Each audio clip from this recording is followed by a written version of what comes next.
परमात्मा को पाने तथा उसका वास्तविक लाभ प्राप्त करने के लिए पवित्र बाइबल में प्रमाण है कि प्रभु ने मनुष्य को अपना ही स्वरूप बनाया। 6 दिन में सृष्टि रचकर 7वें दिन विश्राम किया। कुरान शरीफ में प्रमाण है कि हजरत मोहम्मद को खुदा स्वयं कह रहे हैं कि मैंने तुम्हें उस परमात्मा की महिमा बताने के लिए भेजा है। वो परमात्मा कबीर है जिसने 6 दिन में सृष्टि रची तथा 7वें दिन तख्त पर जा विराजा। उसकी खबर किसी बाखबर से पूछकर तो देखो। कृपया अवश्य सुनिए जगत गुरु तत्वदर्शी संत रामपाल जी महाराज के अमृत वचन। 59 पर यानी 59 पर शाकाहारी पत्रिका है और ये 28 अगस्त 1971 को इसने ये स्टेटमेंट दी है। इसमें शाकाहारी पत्रिका में छपी है 28 अगस्त 1971 को। ये देखिए, महापुरुष का जन्म भारत के एक छोटे से गांव में हो चुका है। महापुरुष का जन्म भारतवर्ष के एक छोटे से गांव में हो चुका है। कब? ये 28 अगस्त 1971 को ये कह रहा है वो उसका जन्म हो लिया, वो जन्म हो चुका है। महापुरुष का जन्म भारतवर्ष के एक छोटे से गांव में हो चुका है और वह व्यक्ति मानव इतिहास का सबसे महत्वपूर्ण व्यक्ति बनेगा। उसे जनता का इतना बड़ा समर्थन प्राप्त होगा कि आज तक किसी को नहीं मिला है। वह महापुरुष नए सिरे से विधान को बनाएगा और वह विश्व के संपूर्ण देशों पर लागू होगा। उसका एक झंडा होगा, उसकी एक भाषा होगी।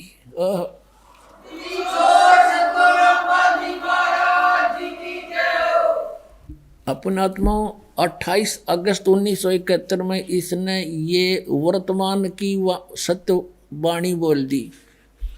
एक तो भविष्यवाणी होती है, आगे आने में ऐसे होगा, आगे आने वाले समय में। इसने तो तुरंत बता दिया कि हो चुका है।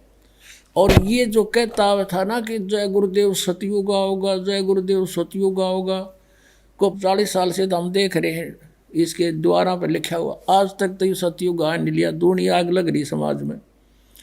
अब इसको आभास हो गया था क्योंकि ये पुनकर्मी प्राणी था। 1971 में इसकी जो दृष्टि काम करे थी पिछले जन्मों के संस्कार से, और आगे इसकी भक्ति ठीक है नहीं, शास्त्र अनुकूल नहीं है, और जिस कारण से इसके पूर्व जन्म के पुण्य समाप्त हो गए। 1971 में इसकी सही जो दृष्टि काम करे थी, इसने सच्ची बता दी। हर ईव इसका पल्ला कख नहीं। शिवदयाल जी यही 5 नाम जाप करता, राधा स्वामी पंथ का प्रवर्तक, अरिनी साधनाओं से वो भूत बना अपनी शिष्या बुक्की में बोल रही मरे पाछे, तो वही दशा इनकी होगी जब नहीं संभले तो। सतकर बताता हूँ पुण्यात्मा, मुझे कोई शौक नहीं किसी के बारे में कहना, लेकिन ये भाड़ में जा रहे हैं इसलिए दास को दुख हो रहा है। काल के फंसे हुए हैं भगवान की अच्छी आत्मा। अब 1971 में 7 सितंबर को इसने फिर किसी ने पूछा तो इसने क्या स्टेटमेंट थी देखना इसी पुस्तक में। ये वही जय गुरुदेव के अमरवाणी भाग 2 और इसके ये वही प्रकाशक है दिव्या शर्मा। और ये कहाँ से मुद्रित है? मुद्रक है अर्जेंट प्रिंटर्स, पुराना बस स्टैंड मथुरा से। अब इसके पृष्ठ नंबर हम 50 पर आते हैं। ये देखिएगा, ये 50 पृष्ठ है। इस 50 पृष्ठ पे इसने 7 सितंबर 1971 को स्टेटमेंट दी जो शाकाहारी पत्रिका में छपी। 7 सितंबर 1971 को इसने क्या कहा कि वह अवतार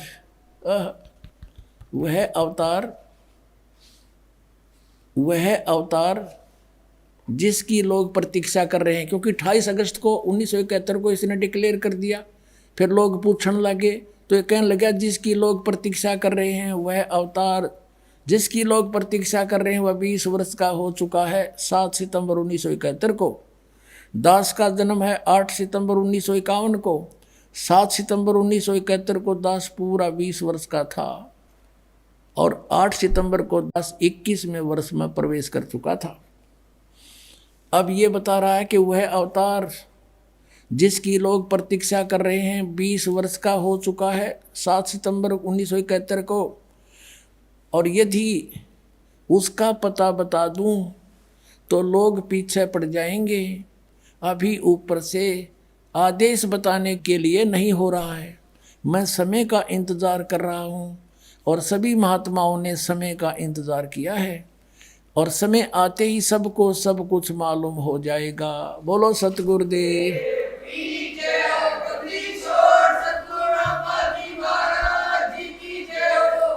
पुण्यात्माओं, ये तो है इन महापुरुषों की दिव्य दृष्टि। परमात्मा से प्राप्त कुछ सिद्धि से इनको कुछ दिखाई दे जाता है और ये 1971 में इसकी दिव्य दृष्टि सही काम कर रही थी, क्योंकि इसके पुण्य अभी शेष थे, बैटरी डाउन हुई नहीं थी। अब इसके आगे चार्जर था नहीं इस महापुरुष का, यानी सतभक्ति थी नहीं। ये पांचों नाम काल के जपे, जिससे राधा स्वामी पंथ का प्रवर्तक शिवदयाल जी भूत बिना बुक्की में बोले, यह दशाई भी इनकी होगी। अब इसके पास खक नहीं बचा है। यदि आज इसकी दिव्य दृष्टि काम करती होती, यूँ कह देता, जाओ भाई बरवाला मालिया, वो संत रामपाल है उसका नाम।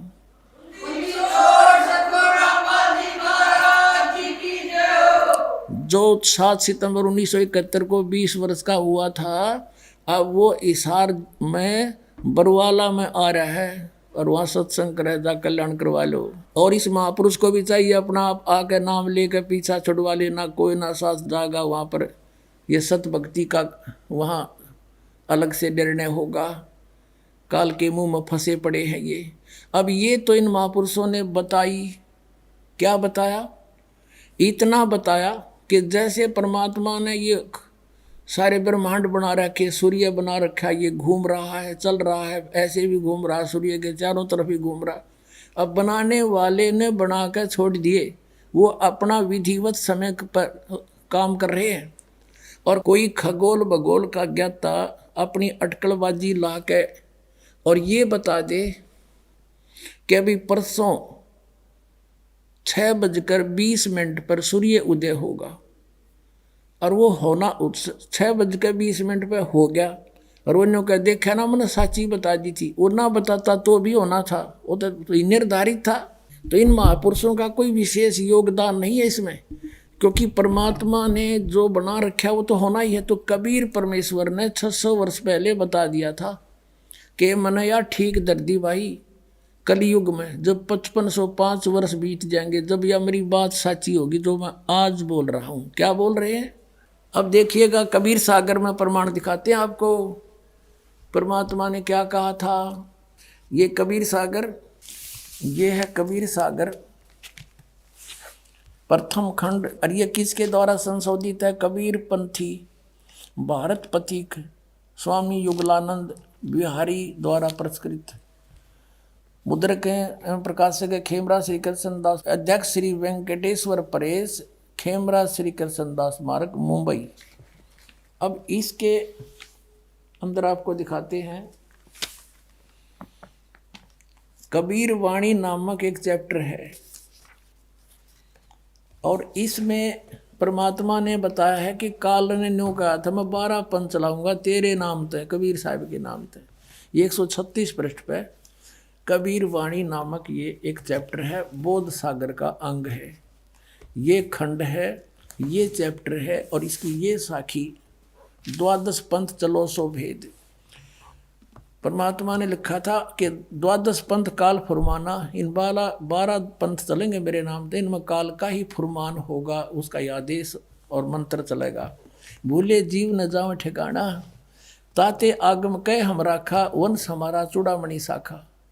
अब यहाँ प्रथम जग में जागू भरमावे, दूसरा सूरत गोपाल, तीसरा मूल निरंजन की वाणी, और फिर टकसार पंथ, फिर यह आगे बता रखा है सतनामी पंथ, और ये राम कबीर पंथ, परम धामवाणी पंथ। तो ऐसे यहाँ तो पद्य भाग में है। अब आपको गद्य भाग से परिचित कराते हैं। परमात्मा ने काची नहीं छोड़ रखी।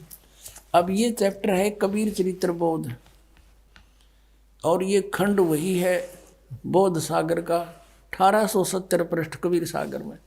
यहाँ गद्य भाग में लिखा है कबीर साहब के पंथों का वृत्तांत।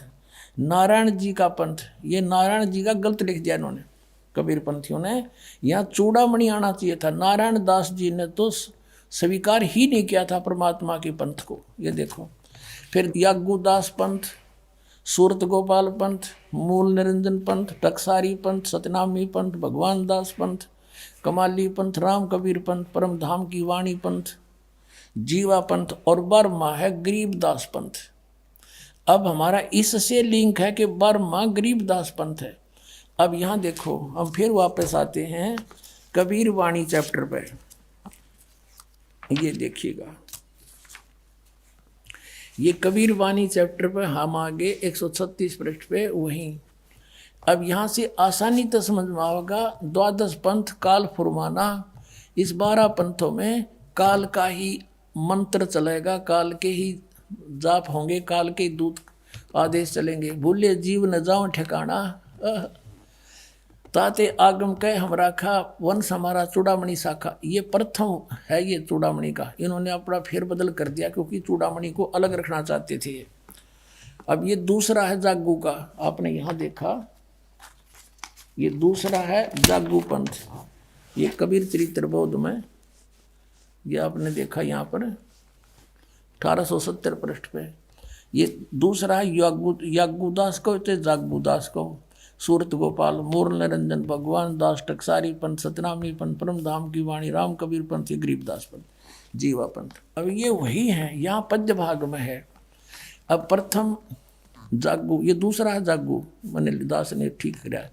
और तीसरा सूरत गोपाल, चौथा मूल निरंजन, फिर टकसारी पंथ, फिर भगवान दास पंथ, जीवा पंथ, सतनामी पंथ, जीवा पंथ, राम कबीर पंथ।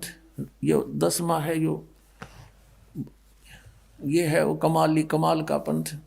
और 11वां है परमदानी पंथ का पंथ। अब 12वां यहाँ से शुरू होता है। आदरणीय गरीबदास साहिब जी का जन्म संवत 1774 में हुआ था। ये गलती से 75 लिखा है। संवत 1775 होई, ता दिन प्रेम प्रगटे जग सोई। 137 पर पढ़ेंगे हम। आज्ञा रहे ब्रह्म बोध लावे, कोली चमार सबके घर खावे, साख हमारी ले जीव समझावे, असंग जन्म ठोर नहीं पावे। और बर में पंथ प्रगट हो बाणी। ये 12वां पंथ गरीबदास के पंथ में कहते हैं, मेरी महिमा की वाणी, मेरी लीला की वाणी पुनः प्रगट होगी उसके द्वारा, और शब्द हमारे का निर्णय ठानी। बर में पंथ प्रगट हो बाणी, हवे बाणी ये हवे है, और शब्द हमारे का निर्णय ठानी। अस्थिर घर का मरम ना पावे, ये 12 पंथ हम ही को ध्यावे। कि 12 पंथ तक, गरीबदास पंथ तक ये उस स्थायी स्थान पर नहीं जा सकते, सतलोक प्राप्ति नहीं कर सकते। फिर कहते हैं बर में पंथ हम ही चलावें, बर में पंथ में हम ही चलकर आवेंगे। गरीबदास वाले में आगे चल गए और सब पंथ मिटा के एक पंथ चलावें। और कहते हैं अब परमात्मा ने कलयुग को 3 चरणों में बांटा है। ये प्रथम चरण कलयुग निर्याना, तब मगर मांडो मैदाना। प्रथम चरण कलयुग का उस समय समझो जब मैं घर से सह शरीर जाऊंगा, वो प्रथम चरण होगा। और बीचली पीढ़ी का कब होगा? 5505 बीत जाएंगे तब। अब देखो आगे ये बताया कि कलयुग ऐसे ऐसे बीतेगा। और फिर बताया है कि 5000, ये कलयुग के विषय बताया कि 5505 तब ये शब्द होगा सच्चा। ओए होए, कहते 5505 वर्ष जब बीत जाएंगे तब यह मेरी बात सच्ची होगी। और फिर कहा है कि धर्मदास मोरी लाख दोहाई, ये मूल शब्द किताबा न जाई। धर्मदास जी से कहा था भगवान तो लाख दोहाई, धर्मदास मोरी लाख दोहाई, ये मूल ज्ञान किताबार न जाई। इसको अभी बताना नहीं किसी को। पवित्र ज्ञान तुम जग में बाखो, मूल ज्ञान तुम गुप्त ही राखो, गोई ही राखो। मूल ज्ञान जो बाहर पर ही, बिचली पीढ़ी हंसनी तर ही। अब क्या बताते हैं परमात्मा कि अगर यो सही ज्ञान इन काल के दूतां का हाथ लाग गया, ये दूसरे पंथों के, तो यह बिचली पीढ़ी जो आपका आज जन्म है पुण्यात्माओं, वर्तमान में ये 2012 में आपको कह रहा हूँ, तो ये सब काल के दूत भी ये ज्ञान बता दे पाते, आज हम भगवान को पहचान नहीं सकते थे। मूल ज्ञान जो बाहर पढ़ी, ये बिचली पीढ़ी हंस वंश नहीं तरही। 33 अरब ज्ञान हम बाख्या, मूल ज्ञान हमने गुप्त ही राख्या। मूल ज्ञान तुम तब तक छुपाई, जब लग द्वादश पंथ मिटाई।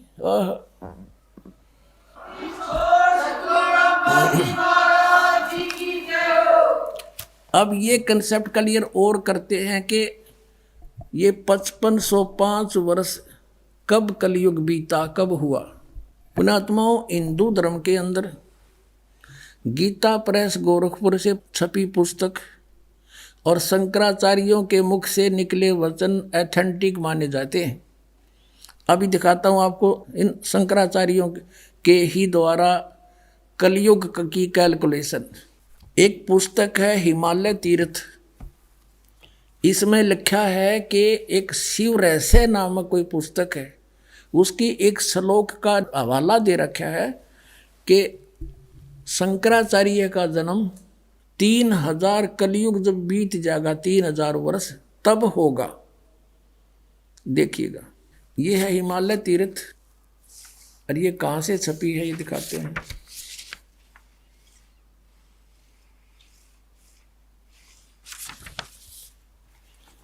और ये प्रकाशक है रंजनो चक्रवर्ती, रामबाण राय रोड, कलकत्ता।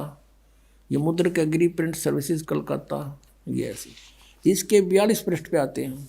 ये है हिमालय तीर्थ पुस्तक है और ये पृष्ठ 42, और यहाँ शंकराचार्य के जन्म के विषय में जानकारी है। ये कोई शिव रहस्य नामक एक पुस्तक है और उसका ये श्लोक है।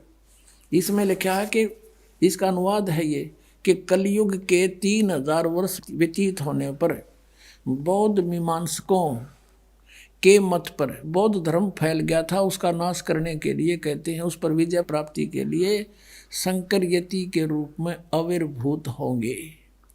3000 कलयुग के 3000 वर्ष व्यतीत होने पर के बाद शंकराचार्य का जन्म होगा। ठीक है, अब दिखाते हैं। अब इसमें ये क्लियर हो गया पुण्यात्माओं, हिमालय तीर्थ ने ये क्लियर कर दिया कि शंकराचार्य का जन्म 3000 वर्ष जब कलयुग बीत गया तब हुआ। ठीक है, अब फिर ये इसमें क्लियर करते हैं कि ईसा मसीह से 508 वर्ष पहले हुआ। तो जब ईसा मसीह का जन्म हुआ उस समय कलयुग 3508 वर्ष बीत गया था। अंडरस्टूड हो गया? ईसा से 508 वर्ष पहले और कलयुग के 3000 वर्ष बीत जाने पर तो ईसा जी का जब जन्म हुआ तो उससे ये सिद्ध हो गया कि 3508 वर्ष कलयुग बीत चुका था। अभी दिखाते हैं, देखिए। और अब 2000 चल रहा है, 2012। ये देखो, ये है एक पुस्तक है ज्योतिर्मय ज्योतिर्मठ, और ये कहाँ से छपी है ये दिखाते हैं आपको। ये है ज्योतिर्मय ज्योतिर्मठ, ये इनके संरक्षक हैं। ये है जगत गुरु शंकराचार्य स्वामी स्वरूपानंद सरस्वती जी, जो वर्तमान में द्वारका ज्योतिष पीठाधीश एवं द्वारका शारदा पीठाधीश्वर, ये दोनों के पीठाधीश्वर हैं वर्तमान के स्वरूपानंद जी। इनकी देखरेख में लिखी गई है। संपादक लेखक एवं संकलन करता है विष्णुदत्त शर्मा, अध्यक्ष आध्यात्मिक उत्थान मंडल दिल्ली। प्रेरणा स्रोत ये मुद्रक है फाइन इंटर एंड पैक्स, ये सारा कुछ लिखा है। प्रकाशक अखिल भारतीय आध्यात्मिक उत्थान मंडल, ये सारा लिखा है इनका। रामनगर तिवारी, मंडोली रोड, सादरा, दिल्ली से। अब इसके 11 पृष्ठ पे कितना क्लियर किया है। 11 पृष्ठ पे यहाँ से आते हैं आदि शंकराचार्य संक्षिप्त जीवन परिचय। हम सिर्फ इतना ही लेते हैं कि लगभग 2500 वर्ष पूर्व शंकराचार्य का जन्म चरमराती अवस्था में कलयुग के युग में केरल प्रांत में पूर्णा नदी के तट पर हुआ। हम यहाँ लेते हैं।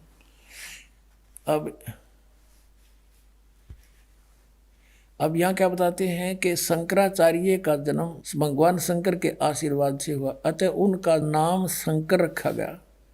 गुरु परंपरागत मठों के अनुसार उनका आविर्भाव काल, जन्म का समय ईसा पूर्व 508 बताया जाता है। ईसा से 508 वर्ष पहले शंकराचार्य का जन्म हुआ और 32 साल की उम्र में वो मर गया। तो घटा करें उसके बाद फिर 476 ईसा पूर्व इसकी मृत्यु होली थी। ये इसलिए 2 अंकित है। 508 वर्ष पहले ईसा से हुआ। अब हमने यहाँ से इतना ही लेना था। अपने आत्माओं, हम आज 2012 में हैं, तो कलयुग भी ईसा जी के जन्म को हो गए 2012 वर्ष। इसमें 508 और जोड़ दो तो 2520 वर्ष आज से पहले शंकराचार्य का जन्म हुआ। और उधर से कब हुआ? जब 3000 वर्ष कलयुग के बीत गए थे। तो आज कलयुग 5520 वर्ष बीत चुका है 2012 में। अब हम 5505 निकालेंगे, हम 2000 पर पहुंच जाते हैं। सन 2000 में ईसा जी के जन्म को 2000 वर्ष हो गए, शंकराचार्य के जन्म को 2508 वर्ष हो गए। और कलयुग कितना बीत गया? 3000 और जोड़ दो उसमें। 3000 कलयुग बीतने के बाद इस शंकराचार्य का जन्म हुआ और उधर से ईसा से 508 वर्ष हुआ, तो 3508 वर्ष कलयुग बीत गया था जब ईसा का जन्म हुआ। नो समझ में आ गया। तो 2000 सन में 5508 वर्ष कलयुग बीत गया। अब हम पीछे चले 5505 निकालने के लिए। 1997 में 5505 कलयुग बीता। 1999 में 5507 हो गया और 1998 में 6 हो गया। 1997 में 5505 वर्ष कलयुग बीत गया। और उस समय इस दास को 1997 में 10 बजे इस शुक्ल फागुन की उतरते की एकम के दिन 1997 में दास को परमात्मा पुनः मिले थे। उसमें आदेश दे दिया था कि अब समय आ गया है इस सतनाम की को उजागर कर देने का, बेटा कर दे। और मुझसे कहा था कभी किसी को जिक्र ना करना कि मेरे मिलन का समय आने पर बताना। लेकिन दास ने लिख दिया था एक पुस्तक में, अभी दिखाते हैं आपको, बहुत पहले। ये पुस्तक है आध्यात्मिक ज्ञान गंगा। ये सन 2009 से चल रही है और 2005 में दास ने एक पुस्तक लिखी थी भक्ति और भगवान, उसमें भी लिख दिया था। अब देखना, ये आध्यात्मिक ज्ञान गंगा, ये यहाँ अपने इस दास के द्वारा इसका सब सदग्रंथों के आधार से, इसके आधार से ये बनाई है। अब इसके पृष्ठ नंबर 538 पे ये है आध्यात्मिक ज्ञान गंगा और यथार्थ कबीर पंथ परिचय नामक विषय है। 538 पर यहाँ देखा, मुझ दास रामपाल दास को परमेश्वर कबीर साहिब जी संवत 2054 फाल्गुन मास शुक्ल पक्ष एकम मार्च 1997 को दिन के 10 बजे मिले थे। सार शब्द की वास्तविकता तथा संगत को दान करने का सही समय संकेत देकर अंतर्ध्यान हो गए थे और इसको अगले आदेश तक रहस्य युक्त रखने का आदेश दिया था। किसको? कि मैं मिला हूं।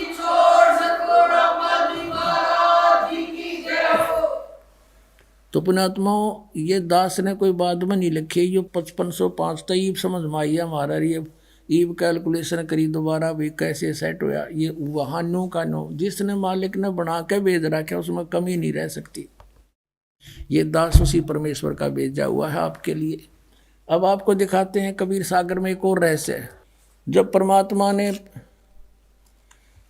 उस समय कहा था 550 वर्ष पहले, 650 वर्ष पहले कि धर्मदास एक ऐसा समय आएगा जो 5505 को मैं बता रहा हूँ, उस समय एक ऐसा समय आएगा जब मेरा हंस जाएगा। जो उसमें तो कहा परमात्मा ने कि हम ही जाएंगे गरीबदास वाले पंथ में आगे चल के। और फिर बताया है देखना कि एक महापुरुष आएगा, यानी परमात्मा बार बार नो कहें, जैसे यहाँ आए थे जो बार बार नो कहते मैं भगवान हूँ, कोई नहीं माने, तो थोड़ा घुमा कर कहते हैं भगवान, फिर समझ में आती है। ये देखिएगा, ये कबीर सागर है, वही जो आपको अभी पहले दिखाया था, ये कबीर सागर है। और इसके सबसम बोध नामक एक चैप्टर है, और खंड इसका वही बोध सागर खंड है। 170 पृष्ठ से, यहाँ से देखियो, ये सत्य कबीर वचन यानी परमात्मा के वचन है, लेकिन हमारे काम के ये यहाँ से है 171 पृष्ठ से। सबसम वेद बोध, सबसम वेद बोध, यहाँ लिखा है 5 सहस और 500 जब, 5 सहस और 500 यानी 5500 जब कलयुग बीत जाए, महापुरुष फरमान तब जग तारण को आए। अब 5 सहस और 500 यानी 5500 जब कलयुग बीत जाए, महापुरुष फरमान तब जग तारण को आए। 5500 जब कलयुग बीत जाएगा तब एक महापुरुष संसार का उद्धार करने के लिए आएगा, और उसके पास सही फरमान होगा। फरमान माने वो मंत्र जाप आदेश। हिंदू तुर्क आदिक सब जेते जीव जहान, और सत्य नाम की साख गहें वो पावे पद निर्वाण। अब क्या बताया है कि हिंदू तुर्क, हिंदू और मुसलमान जो अलग अलग हो गए, और फिर और भी जो होंगे जैसे सिख और ईसाई आदिक यानी सभी जेते जीव जहान, सतनाम की साख गए ये पावें पद निर्वाण। निर्वाण माने मोक्ष, मोक्ष पद पावेंगे सब के सब वो सतनाम प्राप्त करके इस दास से, महापुरुष से। जैसे परमात्मा ने कहा था उस कबीर वाणी में कि सभी पंथों को मिटा के एक पंथ चलाऊंगा, उसके विषय में फिर दोहराया है कि वो कैसे एक होंगे।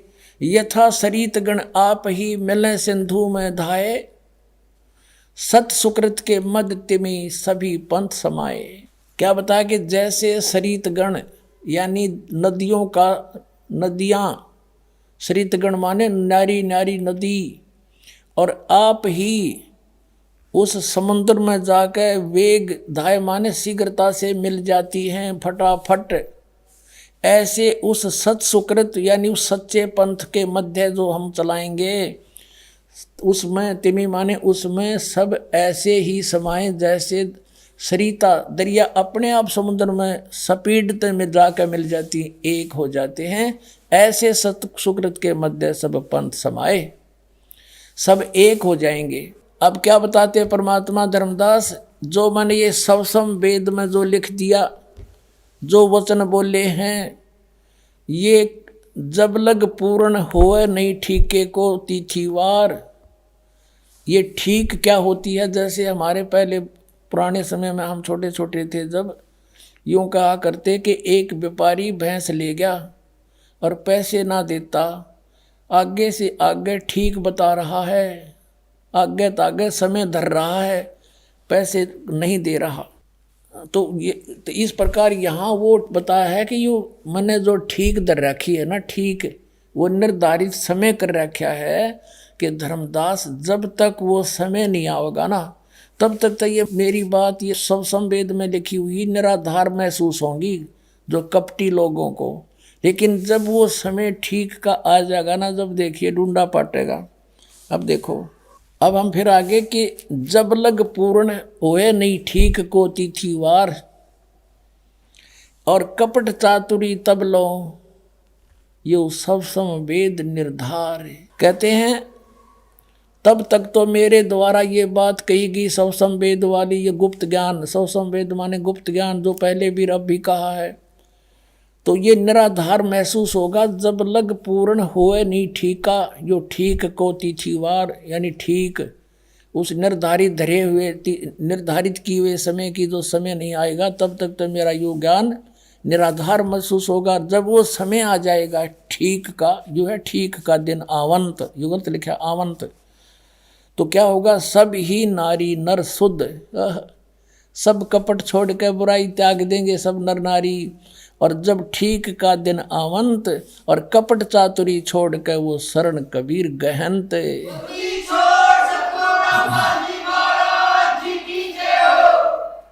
पूरे विश्व में लिखा परमात्मा ने कि सब एक हो जाएंगे। क्या लिखा है कि एक अनेक हव गए और पुनः अनेक हो एक, हंस चले सतलोक को सब सत नाम की टेक।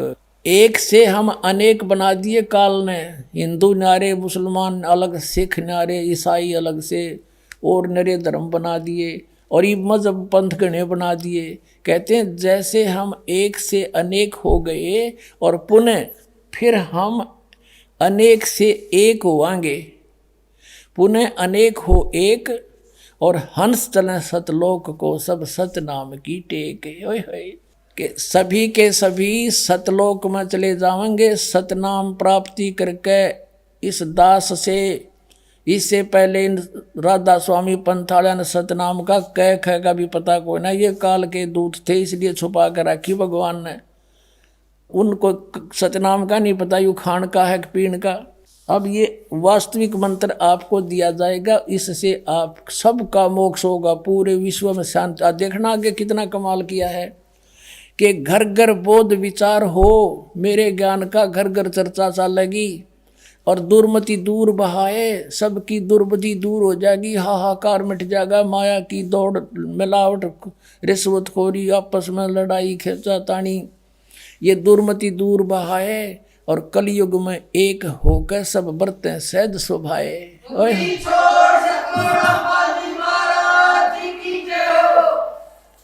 कहते हैं मेरे ज्ञान का घर घर में विचार चला करेंगे और उससे सबकी दुर्मति दूर हो जाएगी, सब प्यार से रहा करेंगे। पता लग जाएगा हम एक पिता की संतान है, ना सास बहू लड़ेगी, ना पड़ोसी के साथ झगड़ा होगा, कोई मुकदमा नहीं होगा। और कहते हैं कलयुग में एक होकर सब बरतें सहज सुभाए, सब प्यार से रहा करेंगे। बोलो सतगुरुदेव की जय हो। पुण्यात्माओं, आपका सौभाग्य है, धन आपके माता पिता जिससे जन्म हुआ, आप वो प्यारी आत्मा हैं जिसके लिए ये समय ठीक दर रखी थी। बोलो सतगुरुदेव की जय हो।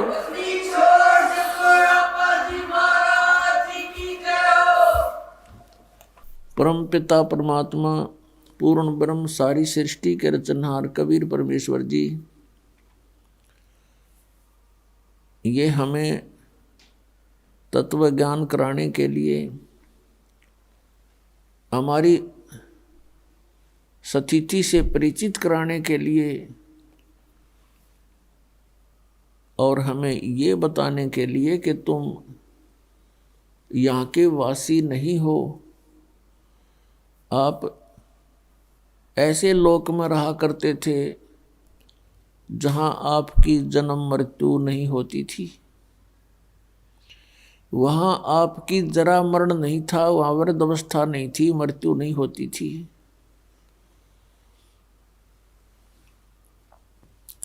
वहाँ किसी वस्तु का अभाव नहीं है। उस सतलोक में आप रहा करते थे। आप अपनी गलती के कारण यहाँ भवसागर में गिर गए, अब वापस चलो।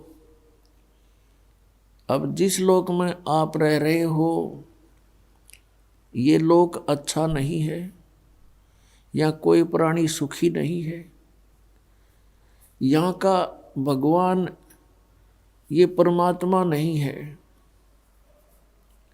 ये श्रेष्ठ आत्मा नहीं है। आपके ऊपर कितने कैर टूट रहे हैं और जिसको तुम परमात्मा कहकर पुकारते रहते हो तुम्हें कोई राहत नहीं मिलती। जो परमात्मा है उसका आपको ज्ञान नहीं। वो परमात्मा कौन है? वो काशी में आए थे कबीर दुल्हा धानक, ये वो परमात्मा है जो सर्व सुखदाई हैं, सर्व पाप नाशक हैं, पूर्ण मोक्षदायक हैं। हम सबके जनक हैं, हम सबके पिता हैं। अपनों का अपनों को दुख होता है, अपनी संतान का माता पिता को कष्ट होता है यदि उन पर कोई आपत्ति आती है। हम यहाँ घोर कष्ट उठा रहे हैं, हमारे पिता बहुत दुख पा रहे हैं, और ये काल उस परमात्मा को सताना चाहता है हमें पीड़ित करके। पुण्यात्माओं, आपने ये अमर कथा कभी सुनी ही नहीं थी, इसलिए ये बातें ऐसी लगती हैं शीघ्र सी स्वीकार्य नहीं होती, क्योंकि आप बच्चे हो और ये ज्ञान उच्च सत्र का है। छोटे बच्चे माता पिता से कुछ वचन सुनते भी हैं तो उनकी बुद्धि ग्रहण नहीं करती शीघ्र सी। जिस दिन आपकी या समाप्त हो जाएगी, जैसे छोटे से बच्चे को वो कोई आकर के वस्तु उठा लेता है, जैसे पेन उठा लेता है और पूछता है कि पापा ये क्या है। पिताजी कहता है बेटा पेन है पेन। फिर कहता है फिर कहता पेन है बेटा पेन। वो कहता पेन है ऐसे कहता कहता वो उसको रख कर छोड़ जाता है और खेलने लग जाता है दूसरी वस्तुओं से। वो ये समझ नहीं पा रहा पिताजी ये कहना क्या चाह रहे हैं कि ये क्या चीज़ है। पिताजी तो बता ही रहे हैं कि पेन है। तो वो अभी उसकी बुद्धि इतनी बनी नहीं है कि उसको ग्रहण कर ले पिताजी क्या बता रहे हैं। और जब वो थोड़ा सा बड़ा हो जाता है, उसका माइंड विकसित हो जाता है, तो फिर उसको कहते बेटा पेन लाना उठा के। वो दौड़ा जाता है, दौड़ी जाती है बेटी है या बेटा, और उठा के ला के रख देता है। तो ऐसे अभी आप इस ज्ञान को जो दास आपको बार बार सुना रहा है, इसको जल्दी से ग्रहण नहीं कर पाओगे, क्योंकि आप अभी बच्चे हो भक्ति मार्ग में। और जब आपकी यह मिट जाएगी, आपकी आंखों से आंसू बहा करेंगे कि हम कितने नालायक, देखी तामरे, या सपने में भी सुख को नहीं, जागरण में तो होगा कहाँ से। हमने सुख ढूंढ लिया, सिनेमा देख लिया, गुटी ला ली, कार ले ली, कोठी ले ली, अंदर से ज्यों की तू आग लगी रहती है प्रत्येक प्राणी में। परमात्मा कहते ब्रह्मांड 2100 आग लगी है और ये कृत्रिमबाजी सब ठगी है। काल ने ठग रखा तुम्हारे को, धोखा दे रखे। लेकिन यह आपका समझ में नहीं आती, क्योंकि भांग घनी प्यार रखी इसने। कबीर साहब कहते हैं कबीर ये माया अटपटी सब गट आन अड़ी, और किस किस न समझाऊं या कुएं भांग पड़ी। इस 21 ब्रह्मांड के कुएं में इस काल ने ये अज्ञान रूपी और झूठे, यहाँ लालच लोभ वाली झूठे सुख वाली भांग प्यार रखी है आपको, और ये नशा घना हो गया। हमें बिल्कुल भी ज्ञान नहीं, इतना जरा सा भी नॉलेज नहीं है अध्यात्म मार्ग का, नहीं तो हम इस अनमोल मनुष्य जीवन को यूं बर्बाद नहीं कर सकते। जैसे आप देख रहे हो, हम देखते हैं जिनको बहुत बड़े आदमी हैं, हम बड़ा किसको मानते हैं कि किसी के पास कोई छोटी सी पोस्ट हो, कोई मंत्री बन गया, कोई प्रधानमंत्री, ये कोई सौदा ना है इसका इस भक्ति मार्ग में। ये तो एक गरीब व्यक्ति, निर्धन, रिक्शा चालक, मजदूर, कस्सी, किस बजाने वाला, किसान, या और कोई भी शॉपकीपर, मजदूर छोटा सा भी, और वो इस नाम से जुड़ा हुआ है। प्रधानमंत्री, राष्ट्रपति तो उसका पासिंग भी कोई नहीं, कुछ भी सांग नहीं है जब आपका यो ज्ञान समझ में आओगा।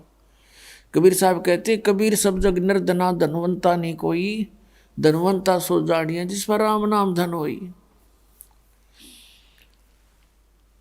तो हम इस धन से परिचित नहीं, हम यहाँ के इस झूठे धन से परिचित हैं और इसी में अपनी शानो शौकत बनाने में लगे रहते हैं। आप देखते हो माया जोड़ते जोड़ते कोठी बना ली, फैक्ट्री लगा ली, मृत्यु होगी 1 सेकंड में। अब वह फैक्ट्री वो कोठी उसका के काम आई, वो गधा बन के कुमार का जुड़ गया। ये बातें बच्चों याद रखनी पड़ेगी। क्या बताते हैं परमात्मा के कोट जन्म तन भर मत हो गए, कुछ ना हाथ लगा रे, कुकर सुकर खरबा बोरे कौआ हंस बगारे। कोटि जन्म तू राजा की, ना मिटी न मन की आशा, और भिक्षुक होकर दर दर घूमया, ये मिला नहीं निर्गुण रासा। ये जो तत्व ज्ञान परमात्मा ने अब सार्वजनिक करने का आदेश दिया है, ये पहले गुप्त रखा था। गुप्त किस लिए रखा था? क्योंकि सतयुग त्रेता द्वापर में और कलयुग के फर्स्ट में ये प्राणी इतना दुखी नहीं होता जितना कलयुग के बीच में और लास्ट में होगा। उसमें क्यों होगा और पहले क्यों नहीं होता दुखी? क्योंकि सतयुग के अंदर उन पुण्यात्माओं को जन्म दिया जाता है जो पूर्व जन्म के बहुत ही अच्छे पुण्यकर्मी होते हैं। फिर उनको बार बार जन्म मिलते आता है। जो ज़्यादा कर्म खराब कर जाता है उस दौरान तो वो 84 लाख योनियों में चला जाता है। और उन दिनों में, उन युगों में ये प्राणी साधना अवश्य करता है, क्योंकि अच्छी आत्माएं कभी भी भगवान की भक्ति बिना किसी भी युग में वो रह नहीं सकते। और पुण्यात्माओं, जैसे ये कलयुग चल रहा है, इस कलयुग की ये पिछली पीढ़ी आ गई। परमात्मा इसे दयालु है कि अब ये पूरे विश्व में अपनी प्यारी आत्माओं को, अपने बच्चों को पूरे, चाहे वो किसी भी योनि से दोबारा मनुष्य जीवन भी प्राप्त करेंगे अभी तुरंत, परमात्मा की वाणी जगह जगह गूंजेगी। मालिक ने ऐसे इंस्ट्रूमेंट बनवा दिए ना, ये आदमी की बुद्धि की सतर के इंस्ट्रूमेंट है जो कंप्यूटर तक बना लिए, इंटरनेट लगा दिए, मोबाइल बना दिए, इसमें टेप भी अंदर, रिकॉर्डर भी अंदर, और बातचीत कर लो बाहर से वो भी अंदर। ये मनुष्य यही था सतयुग से लेकर आज तक, और इस पर ढंग से पेचकस नहीं बना था, ना कोई ऐसा कोई साधन था कृषि का। तो अब ये इसलिए बनवाए हैं परमात्मा ने कि इसके माध्यम से मेरे बच्चों तक, चाहे वो किसी योनि में, कुत्ते गधे सुअर या अन्य किसी योनि में है। जैसे कुम्हार ने नाम ले लिया, मोबाइल साथ रखेगा, गधे साथ होंगे, उन गधों पर भी वाणी का असर होगा। मालिक की इतनी सौसिद्ध वाणी है ये परमात्मा की। किसान हल जोतता है और बैलों के साथ घूम रहा है, जेब में मोबाइल है, परमात्मा की वाणी सुन रहा है, क्योंकि सुने बिना आत्मा रह ही नहीं सकती। या मंत्र लाओगा या अपनी परमात्मा की वचन सुनेगा तो उन बैलों पर भी असर होगा। उनकी प्रारब्ध कर्म पूरा होते ही उनके बहुत से पाप कर्म इस वाणी से निर्मल हो जाएंगे और उनको मनुष्य जीवन मिलेगा। तो इस प्रकार पूरे विश्व में परमात्मा एक बार सभी प्राणियों पर रहम करेगा। और जो अच्छी आत्मा है वो तो पार हो ही जाएंगी, क्योंकि उनको ज्ञान सुनेगा, उनका वो तो सिर धड़की बाजी ला देंगे। जैसे पहले पिछले इतिहास देख लो, गोपीचंद और भर्तृहरि दोनों राजा थे। परमात्मा प्राप्ति के लिए गोरखनाथ जी से उपदेश लिया और जो भी आज्ञा दी उस गुरु ने, और जिस सत्र का वो गुरु था, और उन्होंने जो उससे प्राप्त किया, जो आज्ञा मिली, वो सिर धड़की बाजी ला दी। गुरुदेव ने कहा कि जाओ, अलवर के राजा का किला बन रहा है और उसमें मजदूरी करो और मंत्र भी जाप करते रहना, और वहाँ से मेहनताना मत लेना, रोटी के लिए कहीं और टाइम करना। अब जो आज्ञा गुरुदेव। उन्होंने जिसने भगवान पाना, फिर बकवादों की कहाँ कसर रहेगी, उस आवश्यकता रहेगी, अगर मगर कहाँ रह गया फिर उसके मन में। या तो भगवान चाहते नहीं तुम। कोई कहता है जी बीड़ी ना छूटे, कोई नहीं कहे जी यूँ तब यूँ नियम तब मेरे पर ना पुग गए, फिर तो तू ड्रामा कर रहे हो भाई। फिर भगवान पाने के लिए तो समर्पित होना पड़ेगा, अरे इन महापुरुषों की तरह। लेकिन उन वो वस्तु भी ना मिल, तुमने वो मिलने जा रही है। तो 12 वर्ष तक अलवर के किले में उन्होंने मजदूरी करी और मंत्र जाप करते रहे। और टाइम के लिए कुम्हार के घर पे गारा गुंदा करते, उसकी गारा गुच्छा करते और उससे रोटी प्राप्त करते थे। और वहाँ मजदूरी करते, जो भी समय था निर्धारित 8-7 घंटे का। तो जिन अब पुण्यात्मा वही हैं ये जो सब कुछ कर सकते हैं मालिक पाने के लिए, जब इनको ज्ञान हो जाएगा। समझ हम ना आ रही इतनी बात, हमने ये दिखाई दे यहाँ की चोचले, तो ये चोचले हमें फिर नकली दिखाई देंगे, खिलौने मिट्टी के। पुत्र है कितना प्यारा लगे है, मृत्यु हो जाए एक्सीडेंट में, टूट गया खिलौना, रो माथे बात मार मार के। अब परमात्मा कहते हैं गुड़िया खेलत जन्म गंवा दिया तने लाया नहीं विचार। ये खिलौनों से खेलते तने असंग जन्म हो गए, कुछ भी ना सोचा। आत्मा तू कहाँ से आई थी, कहाँ जाना है तूने। तो पूरे विश्व में अब शांति होगी, एक बार सतयुग जैसा माहौल बनेगा, हाहाकार मिट जाएगी। हम जो भिन्न भिन्न पंथ बना बैठे, भिन्न भिन्न मजहब बन बैठे, हम अपने भोलेपन में अलग अलग हो गए, परमात्मा के लिए हुए हमने सोचा हिंदू धर्म अपनाने से भगवान मिलेगा, फिर अलग से कोई मजहब बना, मुसलमान धर्म बना, तो हमने सोचा शायद इससे भगवान मिलेगा, तो उसमें चले गए, वो ग्रहण किया कुछ पुण्यात्माओं ने। फिर किसी ने पता लगा भाई सिख धर्म से हमें लाभ होगा, तो सिख धर्म भी खूब अनुयायी बने। किसी ने ईसाई धर्म से सोचा कि शायद ऐसे भगवान मिल जाएगा, तो ईसाई बन जाएंगे हम। लेकिन अब हमें पता चलेगा, क्योंकि हम पहले दूसरों की सुनी सुनाई पर विश्वास किया करते थे, और अब हम आंखों देख कर विश्वास करेंगे अपने सदग्रंथों को। और जिन महापुरुषों ने परमात्मा पाया, उन्होंने जो साधना की और जैसे वो रहे, हमने ऐसे ही करना पड़ेगा, तो हम मोक्ष प्राप्त करेंगे, ना तो फिर केवल कहने की बातें हैं। तो इस प्रकार हम फिर एक होंगे। परमात्मा ने 600 वर्ष पहले कह दिया था धर्मदास, कलयुग जब 5500 वर्ष बीत जाएगा, उस समय परमात्मा ने कहा कि हम ही आएंगे। अब वो परमात्मा न्याय दास को इस योग्य समझा होगा, भेज दिया, लेकिन पावर और शक्ति और सहयोग उसी का है, कबीर भगवान का।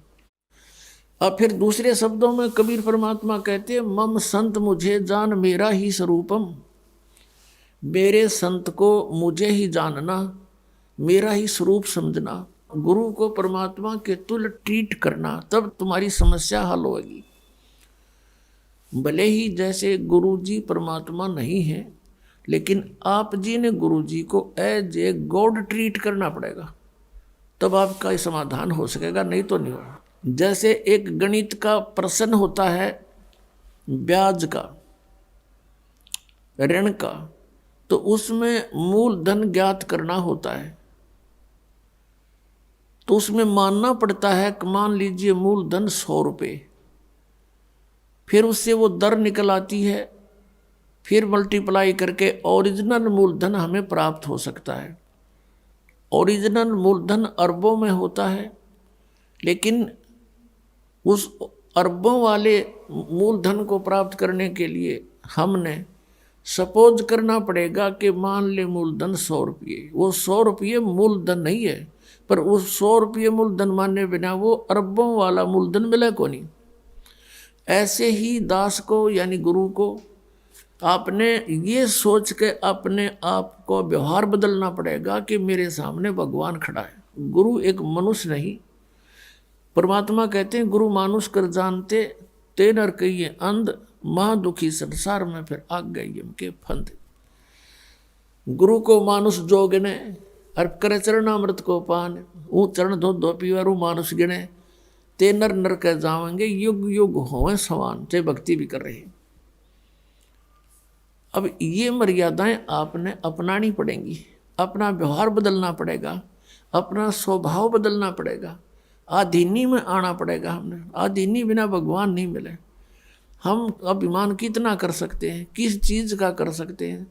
अगर शरीर का करते हैं, उच्च जाति का करते हैं, शरीर में 1 मिनट में अधरंग मार जाए, पड़ा पड़ा बांगा मुंह हो जाए, मुंह में माखी बढ़े और लगने, हाथ से हटा भी नहीं सकता। बता इसका क्या अभिमान करे प्राणी। आज उच्च जाति में है, कल मृत्यु हो गया, गधा बन गया, वह जाति के काम दिया उस जाति और मजहब ने। तो हमने हर तरह से अपने इस मन के जो पर हैं बकवाद करने के, ये सब काटने पड़ेंगे, इनको ठीक करना पड़ेगा। तो ये ज्ञान से होगा। तो जब हम गुरुजी को एज ए गॉड ट्रीट करेंगे, अब जिन्होंने परमात्मा पाना है वो अच्छे विद्यार्थी होते हैं। अच्छे विद्यार्थी अपने स्कूल के विद्यालय के टीचर के साथ भी बहुत अच्छा ही व्यवहार करते हैं, और जो निकम्मे होते हैं वो तो फिर स्वभाव उनका खराब होता है, फिर लास्ट में वो शिक्षा प्राप्त नहीं कर पाते हैं, फिर मजदूर लगते हैं, आजीवन दुख पाते हैं। तो यहाँ बताया कि इस प्रकार हम जब रहेंगे, गुरु जी को ये मानकर बैठे कि यहाँ मान ले इस दास के स्थान पर और कबीर परमात्मा आ जा, जो भगवान है हमारे सबके पिता, तो आप कैसे व्यवहार करोगे? ये थोड़ी सी सोचने की बात है, क्योंकि हम परमात्मा के लिए चले हैं और परमात्मा को पाने के लिए परमात्मा के साथ हमें एक डील भी करना सीखना पड़ेगा, क्योंकि हम डील ठीक ना करके तो वहाँ से यहाँ गिर गए, और अब भी हमारा ऐसे ही व्यवहार हुआ तो भगवान कैसे एक्सेप्ट करेगा अपने को? आज्ञा का पालन हो, नम्रता हो, गुरु के अंदर कोई दोष दिखाई नहीं देना चाहिए किसी भी प्रकार से। आप कितने समझदार हो सकते हो, आप कितनी बुद्धि रख सकते हो, आपको अपने का नहीं पता कल के हो जाएगा, और दूसरे के विषय में हम सोचते हैं, तो ये हमारी नालायकी है। तो इस प्रकार अपने अंतःकरण के इस जो विचार हैं इनको भी हमने शुद्ध करना। और ये शुद्ध कैसे होंगे? जब तक आप गुरु जी को परमात्मा के तुल्य नहीं देखोगे तो सफल नहीं हो पाओगे। तो ये नियम है कुछ। तो कहने का भाव ये है कि जिन महापुरुषों ने परमात्मा पाना वो तो इब के निकल जाएंगे सब, इब के घनी आसानी से निकलोगे। और प्रत्येक कलयुग में इस बिचली पीढ़ी में अरबों खरबों प्राणी परमात्मा पार करते, मनुष्य जीवन दिला दिला के उनको फटाफट। लेकिन नियम में रहना पड़ेगा। भक्ति बहुत आसान है। नाम उठत नाम बैठत नाम सोवत जागवे, नाम खाते नाम पीते नाम सेती लागवे। अब इसमें हमें भक्ति में बाधक क्या क्या चीज़ें हैं? भक्ति में बाधक हैं, हमें लोग दूसरों को देखम देखा विवाह पर खर्च करते हैं। जिसके 2 पुत्रियां होगी उसकी नींद हराम हो जाती है जब वो युवा होने लगती हैं इनके विवाह के लिए। इसमें कुछ एक तो ऐसे लोग हैं कि कई लाख रुपए विवाह में खर्च कर देते हैं, तो वो टेंशन उनको भक्ति नहीं करने देती। फिर कोठी बनाने की होड़, लंबी कार लेने की होड़। तो ये इस ज्ञान से ये मन के जो फैलाव है ये कम हो जाएगा, ये खत्म हो जाएगा, इच्छाएं समाप्त हो जाएंगी। और बेटी का विवाह, बेटों का विवाह हमने बहुत सिंपल वे से करना चाहिए। पुण्यात्माओं, यदि आपने इस मार्ग पर सफल होना है, दास के एक एक वचन पर लक्ष्मण रेखा समझ कर आपने कार्य करना पड़ेगा। और फिर आप पार ना हो, गारंटी देता दास लिखवा के ले लो मुझसे, इतना आसानी से पार।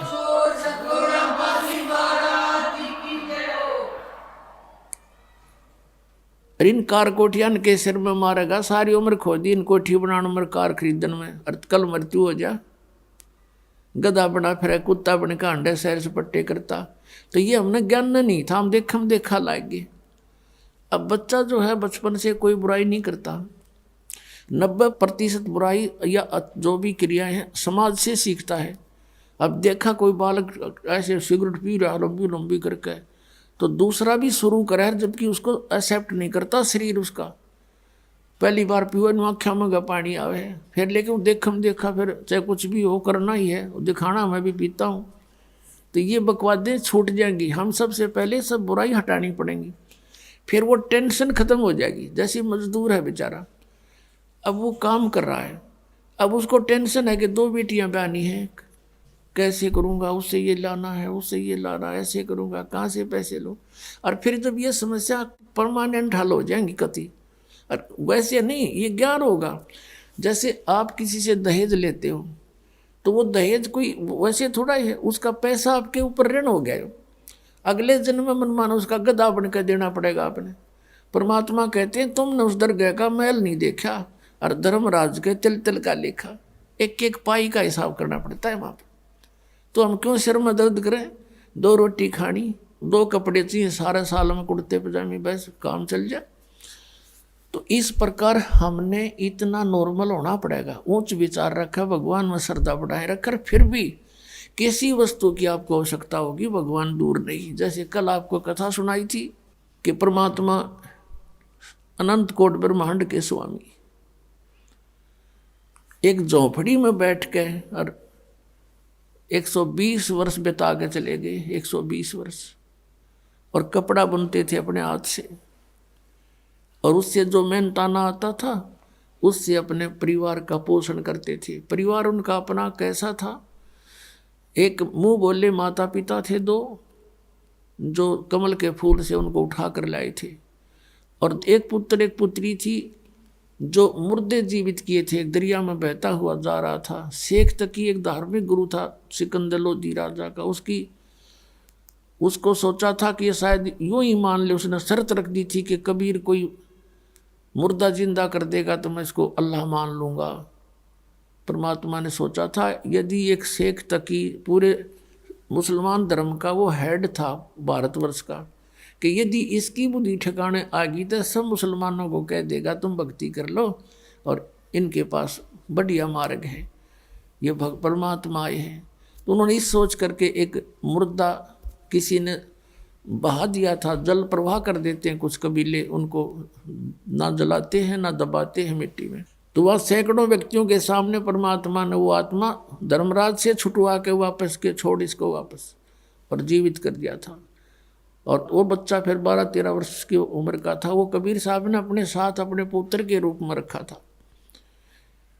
उसने आत्मा ने ज्ञान हो गया था कि हमारा पिता तो वास्तव में ये है। ऐसे एक शेख तकी की लड़की थी सिकंदर लोधी के धार्मिक गुरु की, वो कब्र में दबा रखी थी, मर चुकी थी। उसको फिर उसने दूसरी शर्त ये रख दी कि मेरी लड़की ने जीवित कर दे तो मैं मान लूँ। वो लड़का तो सदमे में था, वो तो जीवित ही था, वैसे ही तुक्का लग गया इसका। जब जानो मेरी पुत्री जो काफ़ी दिनों से कब्र में दबी पड़ी है इसको जीवित कर दे। कई हजारों व्यक्तियों के सामने परमात्मा ने कब्र फुड़ा के वह लड़की भी ऊपर से छुड़वा के धर्मराज से वापस जीवित करवा दी थी। जब वो बेटी सामने आके खड़ी हुई, परमपिता ने कहा जा बेटी तेरे पिता के साथ, शेख तकी के साथ। उस लड़की ने 1.5 घंटा प्रवचन किए थे कि हे जनता वालों ये परमात्मा आए हैं। मेरी तो तैयारी हो गई थी पशु बनने की, ये वहाँ से छुड़वा के लाए हैं मुझे और जीवित किया, तुम भी आ जाओ शरण में। तो उस बेटी ने कह दिया था मेरे को तो अपना पिता मिल गया जिसकी मुझे खोज थी, वो अपने उस संसारिक पिता के साथ नहीं गई थी। तो ये 2 बालक थे, वो भी 12-13 साल की आयु की थी लड़की, और 2 माता पिता थे। तो उस परिवार का पोषण करके इसलिए दिखाया कि तुम ऐसे रहो यदि तुमने सतलोक जाना है, और यहाँ काल की भांग पीनी है तो फिर यहीं रह जाओगे, तुम्हारा नशा उतरे को नहीं। मान बढ़ाई जमपुर जाई, तुम होए रहो दास समदासा। मान बढ़ाई में रहोगे तो काल के लोक में रहोगे।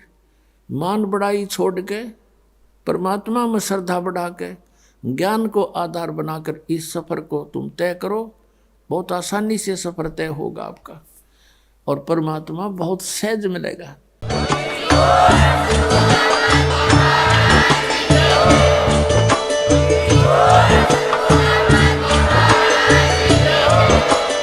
आप सुन रहे थे जगत गुरु तत्वदर्शी संत रामपाल जी महाराज जी के मंगल प्रवचन। अधिक जानकारी के लिए विजिट कीजिए हमारी वेबसाइट www.jagatgururampalji.org। संत रामपाल जी महाराज जी के शुभ आशीर्वाद से पूरे विश्व भर में 500 से भी ज्यादा नाम दीक्षा केंद्र हैं, जिन पर संत रामपाल जी महाराज जी द्वारा ऑनलाइन निःशुल्क नाम दीक्षा दी जा रही है। अपने नजदीकी नाम दीक्षा केंद्र का पता करने के लिए संपर्क करें 8222880541।